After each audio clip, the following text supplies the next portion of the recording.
Kirikud armastavad ja õpetavad valet, sest neid juhib saatan, kes on kogu religioosse ehk ametlikult registreeritud kiriku pea, mida juhib püramiidi tipp Vatikan, kes kummardab saatana ees. Kui segad valetaja hulka ja pöörad asjad ümber, tuleb sellest valeõpetus, mis hukutab. Näiteks siin pildil.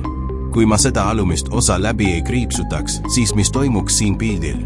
Sellisel juhul toimuks pildil inimeste pattude kinnitamine, sest et meie kõik oleme patused ja kui süütu veri panna patuste pea peale, siis tulevad inimeste patud nende endi peale tagasi. Süütu vere valamine pannakse patuste peale.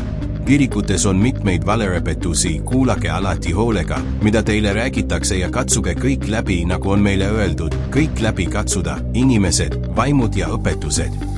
See pilt on ka lisaks väga verine, vere valamiseta ei ole pattude andestust olemas, kuid veri on juba valatud ja Jumala arm võetakse vastu usu läbi, mingit veres suplemist ei toimu, Jeesus ei vala kedagi üle oma verega, sest oleks see otse või piltlikult, aga sel juhul tuleks süütu veri patuste pea peale ja nad jääks süüdi Jumala ees.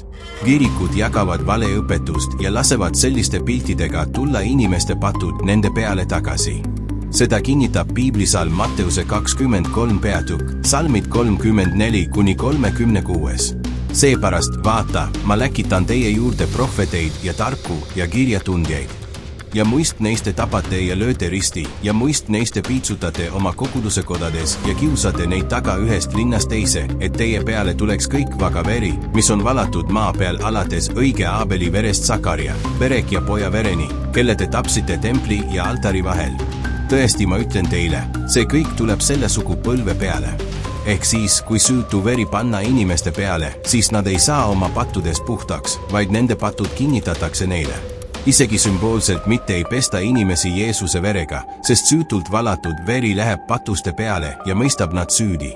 Jumala arm võetakse vastu usu läbi ja meie patud pandi Jeesuse peale, mitte vastupidi, sest tema oli see süütu ohvrital, kes lunastas meie patud oma eluga, kui ta suri Golgata ristil.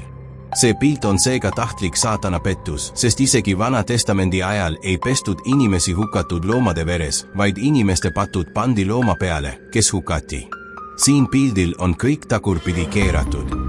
Milline kristlik portaal või eraisik jagab selliseid valesid pilte Jeesuse surmast ja pattude lunastuses?